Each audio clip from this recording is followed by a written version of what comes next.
Cuadros de Presagares, filosofía. Primer cuadro, hablamos de la filosofía y hablamos del conocimiento verdadero. Conocimiento, verdades y creencias. Como podemos ver acá, hablo de creencias, hablo de una idea, de un conocimiento, como lo podemos ver también acá en este lado. El siguiente. La pregunta dice, si la percepción del mundo que rodea al hombre es sobre la base racional, ¿por qué la razón es tan débil si lo conduce a ser marioneta social? Bueno, primeramente podemos ver que dentro de la sociedad, dentro de una comunidad, dentro de la sociedad, el ser políticos, nos podemos dar cuenta que hay diferentes distractores, ¿no? Como lo es la tecnología.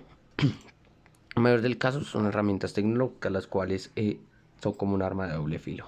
Poseen un lado bueno y un lado malo, en el cual si se plantea un buen uso de ciertas herramientas como lo es el Internet, podemos plantear bases para la parte racional nuestra, para el entendimiento de las cosas, pero si lo usamos de mala manera vamos a generar lo que es como que buscamos es el facilismo, el querer todas las cosas fáciles y pues ahí es cuando surge la ignorancia, la mediocridad.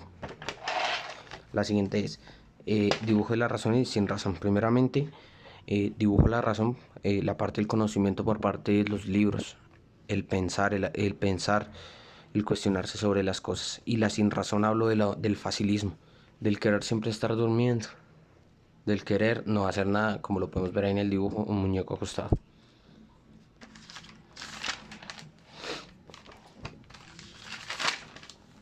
Cuadros de Presagares. Entonces, la primera pregunta nos dice que qué es el conocimiento. Primeramente, el conocimiento debemos saber que se hace referencia al intelecto humano. En pocas palabras, el conocimiento se basa dependiendo de la capacidad cognitiva de cada persona para adquirir información y asimismo generar al individuo ideas a partir de ciertas informaciones o ciertos conceptos. Número 2. Dice, ¿hay un conocimiento universal verdadero para todas las personas y uno para cada uno? Bueno, primeramente, dentro del conocimiento para cada uno, yo digo que cada uno vive su propio mundo. A diferencia de que, pues, su forma de pensar se ve ciertamente de alguna manera intervenida por la sociedad. Es decir, que la sociedad corrompe al individuo. Pero en pocas palabras, cada uno vive su propio mundo a diferencia que es corrompido por la sociedad. La siguiente pregunta es, ¿hay un conocimiento verdadero para todos los tiempos o épocas? Uno para cada uno. Bueno, en este momento nos podemos dar cuenta de que como lo son las diferentes, hay diferentes ejemplos. Un ejemplo muy básico de esto es, podemos ver que lo que son las matemáticas, la física, hay grandes pensadores los cuales han surgido desde hace, o sea, son pensadores que aportaron grandes ideas a lo que son las matemáticas, astrología, entre otros, como que generaron unas bases que todavía incluso en la actualidad nos podemos dar cuenta que persisten. Es decir, que plantearon una idea, un ejemplo, un método matemático en el que hoy en la actualidad eh, como que se hace permanente esta idea, esta metodología.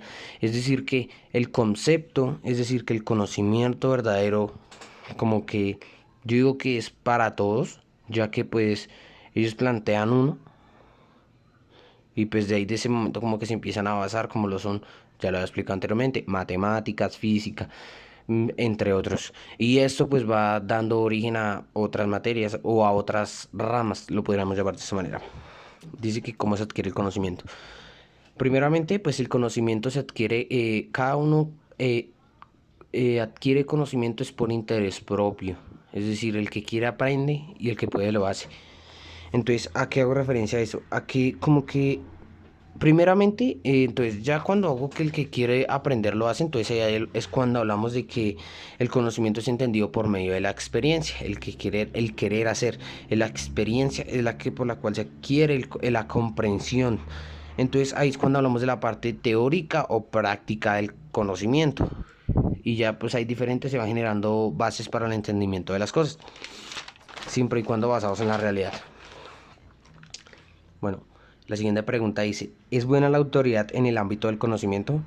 Bueno, entonces, según el pensamiento aristotélico, y hablamos de que la autoridad como que no, en ese momento no hace referencia a la superioridad o al poder que reclama como que una obediencia, sino que la esencia verdadera de la autoridad reside como que en no poder ser irracional, ya que pues un ser imperativo de la razón, ya que no somos un ser imperativo de la razón, en que como que se basa en proponer su propio juicio de razón, como lo hablaba anteriormente, su propio mundo, los estados mentales propios.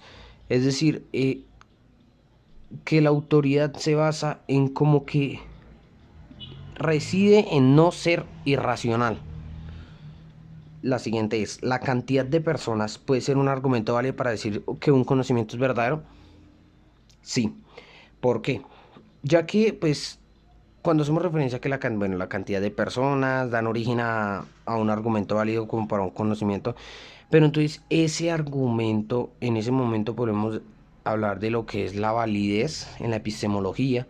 Entonces, pero primeramente para que cierta cantidad de personas puedan hacer ese argumento válido, entonces ahí es cuando ese argumento debe ser como que debe ser verdadero para una comunidad determinada.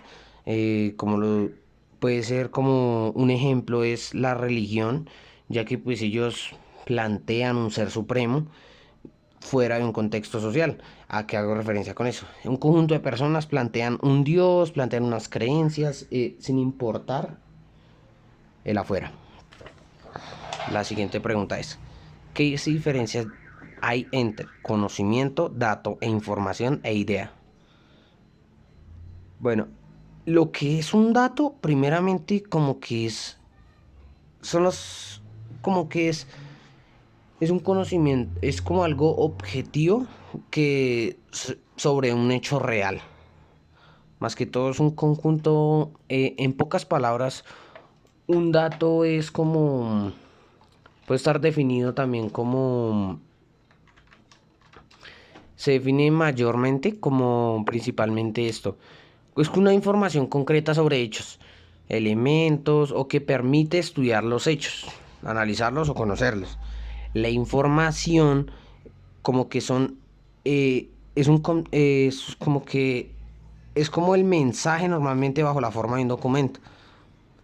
Es como un tipo de comunicación audible o visible. Una idea.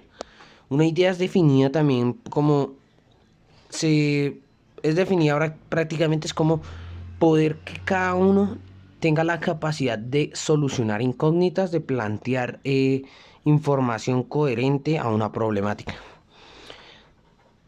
Aquí cuando decimos que el conocimiento crece o avanza, yo digo que el conocimiento se enriquece. Como lo podemos ver en este dibujo, los libros son una fuente de enriquecimiento muy nutritiva para el cerebro, para el conocimiento propio. Siempre y cuando van en el interés propio de la persona. Como lo podemos ver aquí, el interés de aprender mediante un libro. La siguiente pregunta es, ¿qué papel juega el lenguaje y el conocimiento? Bueno, esto juega un papel muy importante porque juega un papel importante ya que desde hace mucho tiempo, como lo fue Aristóteles, nos habla de que somos políticos, ya que mediante pues el ser políticos como que primeramente planteamos, mediante el lenguaje pues eh, planteamos como una forma de poder entender, poder dialogar, poder ser sociales, poder estar en un entorno. Entonces, esa es una característica que nos diferencia mucho de los animales, el lenguaje, ya que pues si tenemos un lenguaje, pues podemos interactuar, podemos generar ideas, podemos generar bases para un conocimiento. Bueno, también podemos decir que el papel que juega el lenguaje dentro del conocimiento es que debido al conocimiento, un conocimiento para adquirir un conocimiento, primeramente debemos interactuar con una sociedad, ¿no?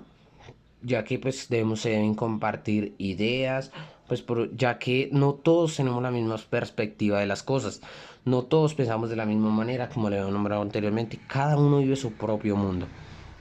El número 10 nos dice, ¿cómo se transmite el conocimiento y cómo se almacena? Bueno, aquí como lo podemos ver, ¿cómo se transmite? El transmite principalmente se transmite mediante ideas que lo reflexionan los libros y cómo se almacena. Podemos ver que mediante la lectura de los libros podemos generar conceptos. En ese momento pues dibujé. Los libros son una fuente de enriquecimiento mental. Bueno, entonces también podemos, aquí la siguiente es cómo puede representarse el conocimiento. Bueno, el conocimiento es algo difícil de definir, ya que pues Cada uno vive su propio mundo, pero pues se basa en la idea propia de cómo se entienden las cosas.